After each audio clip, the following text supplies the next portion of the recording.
যখন তারা চলে যাইব দেশ তাদেরকে পেনশনের ব্যবস্থা করেন। আঙ্গরে পেনশন দিলে লাভ নাই, আমরা শুধু দেশের খাইয়ে। রফিকুল্লাহরে কিসের পেনশন দাও?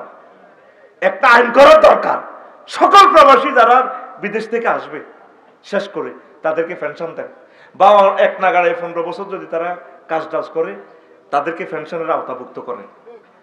ইনশাল্লাহ এই দেশটা আমেরিকা হইতে মাত্র 1 বছর লাগবে বেটা। উনি বলছে না আমার দেশে আসবে, আসছেনি? ইলন মাস্ক আসছে, তাম পৃথিবী এখন এখানে বিনিয়োগ করার জন্য আসতেছে। শুধু আইন শৃঙ্খলাটা আরো একটু সুন্দর হোক, পুলিশ প্রশাসনকে সহযোগিতা করো, সেনাবাহিনীকে করো, আমলা ম্যাজিস্ট্রেট উপজেলা প্রশাসন যারা আছে তাদের সাথে সুন্দর ব্যবহার করে, ভালো ব্যবহার করে, সম্মান দিয়ে কাজ উদ্ধার করো। তাদের সাথে খারাপ ব্যবহার করিও না, তারা কাজ করতেছে, প্রত্যেকে কাজ করতেছে। আল্লাহ আমার সকল অফিসারকে তুমি কবুল করো, দেশ মাতৃকের জন্য আল্লাহ নিরলস ভাবে দেশপ্রেম নিয়ে কাজ করার তৌফিক দাও আল্লাহ। কষ্ট হচ্ছে, কষ্ট হচ্ছে তো ট্যাক্স দিচ্ছে না। এই যে আমি ট্যাক্স দিই, তো প্রধান সেনাপতি যাই দেখলো দে বুড়িয়া বলে আপনারা তো ট্যাক্স দেন না। আমাদের কিসের ট্যাক্স দিব, কে ফাটাইছে আপনার? বাসা জলকার নাই, তারা আইতো কর ট্যাক্সের লাই। ওই দেশের ওই দত্তপাড়া প্রত্যেকের বাড়ির সামনে, সাজুভাইয়ের বাড়ির সামনে কবর। দত্তপাড়া যাইবার আগে কবর 2 রাকাত নামাজ পড়ে। হাবিবের দোকান তো খরচ করিয়ে আসি, ঘরে ঢুকার আগে কবর নামাজ পড়ে। তাদের সেখানে কোনো প্রাণী খায় না, তারা শাকসবজি খায়, বেচা কিনা নাই।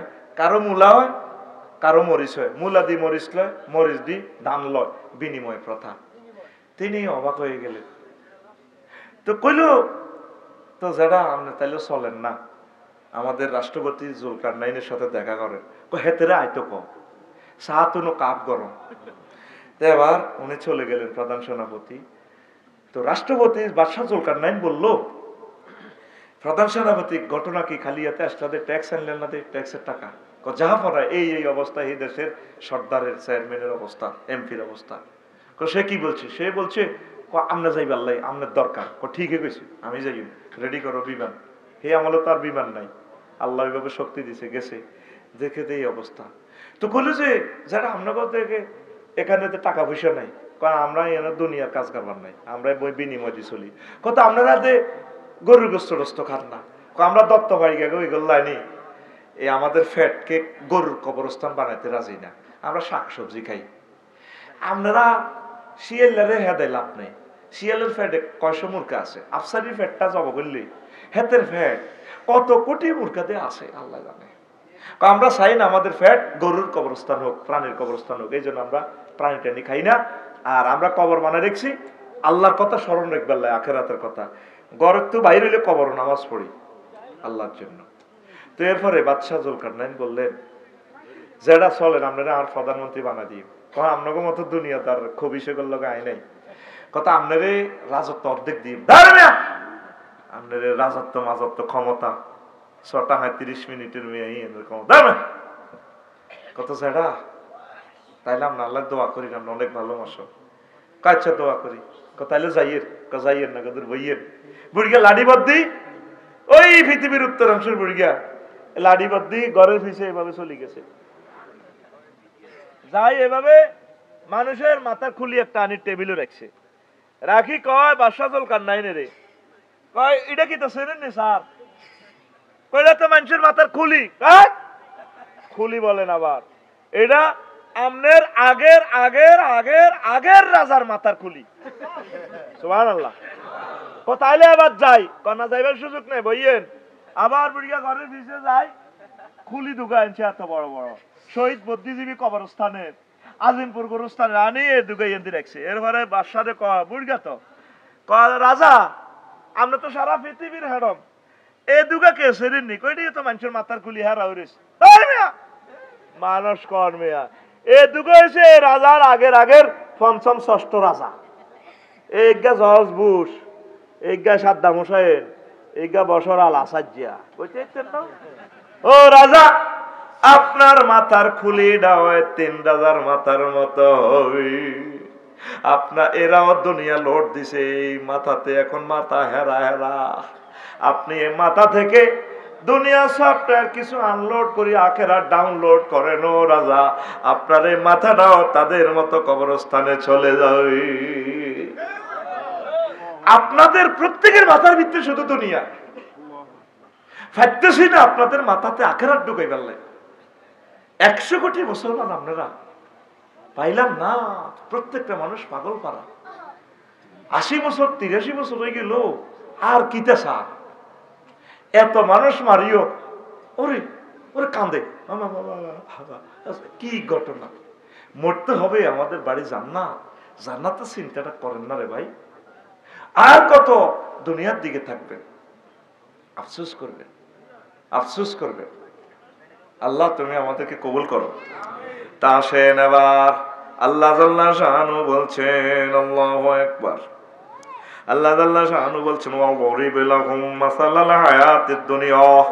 নবী ও আপনি দত্তপুর বাসীকে লক্ষ্মীপুর ঘরে লক্ষ্মীপুরা ঘরে আপনি দুনিয়ার উদাহরণ ওইভাবে দেন, কামাইন আনসালনাহু মিনাস সামায়ে, ওইভাবে দুনিয়ার জীবনের উদাহরণ যেভাবে আমি আসমান থেকে পানি নাজিল করছি, দত্তপুরে পানি নাজিল করছি। আর ফাকতালাতা বিহি নাবাতুল আরদে, এরপরে শুষ্ক জমিন, চৈত্র মাসের বড় বড় চাকের জমিনগুলো পানি বাইয়া ঘাস লতা পাতা রোয়াগুলা ধানের চারাগুলা কত সুন্দরভাবে শীষ মেলেছে, ধান ধরেছে।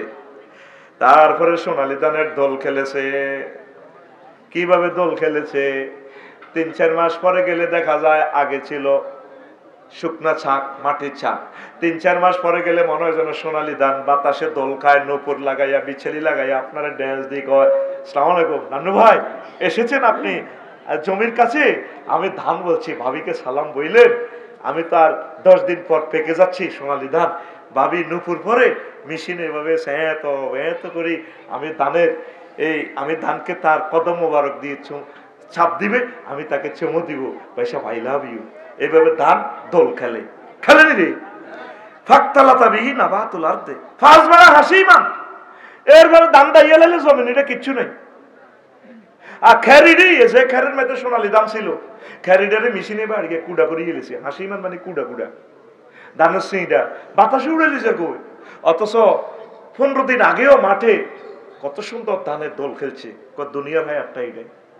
5 আগস্ট 10টা পর্যন্ত একটা মানুষ তার ডরে কথা কইত না, পুরা ফুলে ফলে শোভিত। 10টাতে জামাইয়ে ফোন দিছে, আম্মা একটু আসে, ক্যান্টনমেন্ট একটু আসতে হবে। উড়াও গুন্ডি বাতাসে রাখা দিয়া, ঠিক কিনা? ভাত রাঁধিলেছে এত বড় মুরগার রান, কিন্তু মুরগার রানে ফেরেশতারা সিল মারি দিছে 800 আজিম থেকে। এটা জগন্নাথ ইউনিভার্সিটির মুসের বাম্পারওয়ালা, সে খাইবে ইতি আল্লাহ ইতি হেতে হিয়া ন সিটের মধ্যে হুতি হুতি খাইতে যা। হ্যাঁ এমনি টানে, এই তো ভাই দেখছি এমনি টানে। ঠোঁটের মধ্যে মুরগার গোস্ত দিলি মিষ্টিক লাগায়, করি খায়। ও সুন্দর একটা ভাষা রে। আরে আল্লাহ কইতে পারে, আরে নোয়া গেলে আল্লাহ হোয়াত এককারা আসলি ভাষা। আমরা লাকসমে দিয়ে অংশ হোয়াত সাতকে আমরা হোয়াত বলি। আমার ভাই কত প্রেমের মানুষ, একদম মিশুক মানুষ, রসের মানুষ। আল্লাহ আমার সাজু ভাইকে নেখায়াত দেন, সুস্থ রাখেন, ভাইয়ের ব্যবসাকে বরকত দেন। কষ্ট হয়নি, কষ্ট হয়নি। 10টাতেও ছিল ফুলে ফলে ক্ষমতার সুশোভিত, 2টাতে নাই। আল্লাহ কত তুই ইডি খাইতি না তো, তুই 6টা 37 মিনিটে দিল্লি সাউয়ের হানি খাবি, তুই সাউয়ের হানি খাবি, তোর কল যাবি যাই মাই আনে কথা কি না।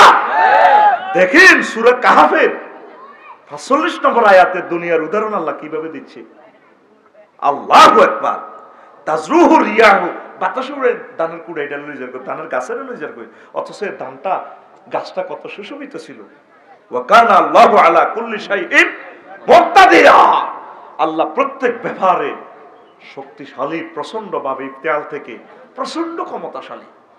দত্ত ভাড়া দেওয়ানো শাহেদের লগে শামসুয়ে লাগছে, করে তুই বাড়ি গেছ সাহায্যা কত কিতা করবি, তোর ঘুমসাইম তো তুই কিচ্ছু করতে ইত্তিল করসা কর করে, তুই বেশি কথা করছে কত করসা কর, তুই কইলে হইব নি, আয় কইলে হইব, তুই কিছু করতে ইত্তিল কসা আসছি সাই তো হেতে কর, তুই কইলে হইব নি, এতে কর তুই কইলে হইব নি। আল্লাহ ক শাহেদা শামসু তোরা যে কষ্ট দনকার কর্তা কারণে হইতো না, আই যেটা কই হিড হইব ফাআলুল লিমা ইউরিদ, আমি আল্লাহ যেটা করি এটা করি ছাড়ি। সুবহানাল্লাহ আমি বলি দি, আল্লাহ যা চায় আপনি সব কিছু ঠিক করে বললাই, আপনার আফন জামাইরে প্রধান সেনাপতি বানাই দিলেন। আর সাইদি সাহেব বলছিল ক্ষমতা রাখবাল্লায় সকল ছিদ্র বন্ধ রাখে, কিন্তু পরাজয়ের ছোট্ট ছিদ্র থাকে, এটা কেউ বন্ধ করতে পারে না। ওই বেউলার বাসর ঘরের লাইনে, হ্যাঁ ছোটবেলা শুনছি লক্ষ্মীন্দার বাসর ঘর ওই বগুড়াতে আছে, ছোট্ট করে এক ছিদ্র দিই, কিন্তু সুন্দর করে শালাকে বুঝাই দেয়, শালা তুমি রাগ হইও না, একটু শান্ত হও, শান্ত হও, আন্টিরে বুঝাও।